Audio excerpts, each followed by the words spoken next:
So Stephen and I met at work and we became really, really, really good friends. I was a trainee at our office, and I did a tour with her to help train in her segment.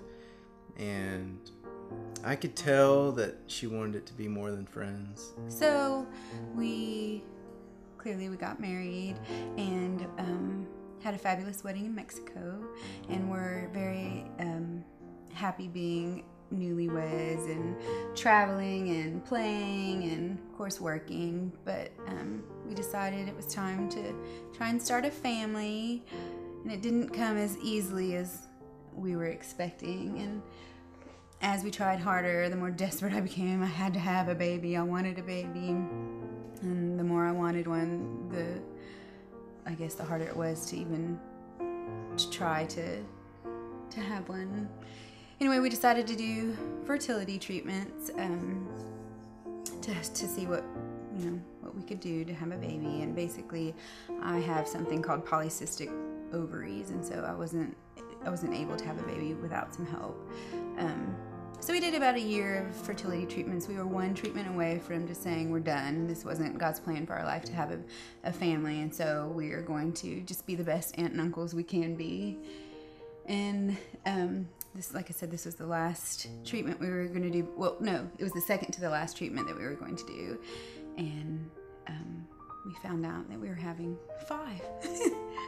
And I sobbed for weeks. The difficult part was really the doctor's attitudes toward us. They didn't want us to even try to have 5 of them.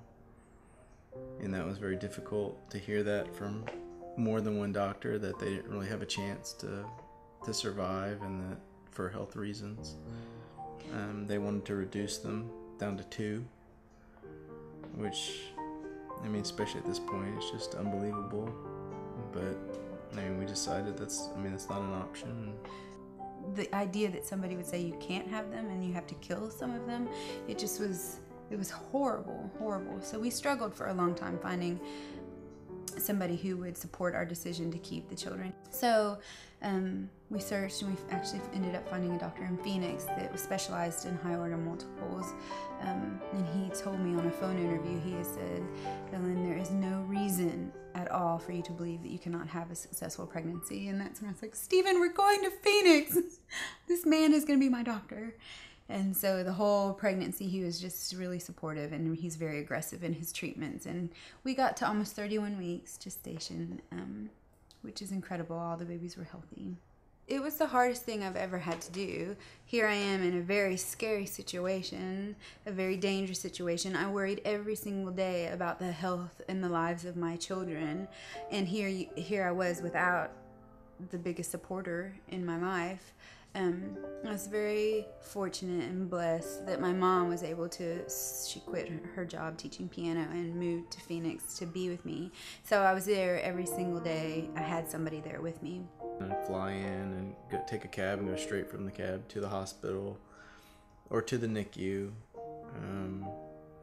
and then stay with Ellen in the hospital. And then there was really no rest, because I mean, while I'm here, I'm worrying about Ellen, the babies. So it was one of the most difficult times in my whole life. You know, you have a special relationship, of course, with your husband, and to not have him there, the piece of my heart was missing. It was terrible.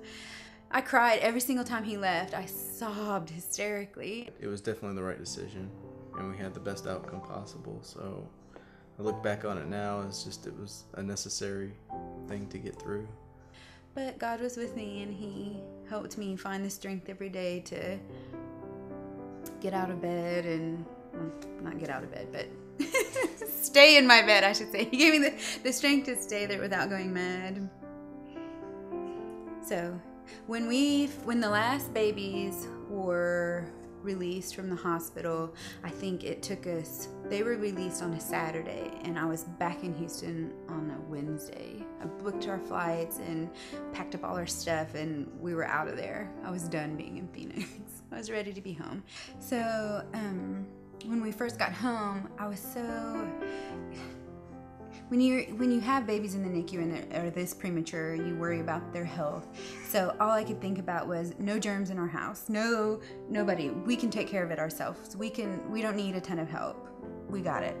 And then we got home and I was like, oh my gosh, what are we gonna do? Please help. And I remember some of the ladies from Christchurch ended up just coming without me even asking to. And it was such a blessing because they knew that I needed help, even though I had thought in the beginning, well, I got this. We can take care of them. So it was very stressful in the beginning trying to figure out, okay, how many people do I need here to help me, and how are we going to get them all fed and bathed, and but after a while we got into a pattern, a schedule, regular helpers would come and help, and even now to this day, and they're 8 months old, at least one lady from Christchurch is here helping me every single day. So it's the only way we can get by.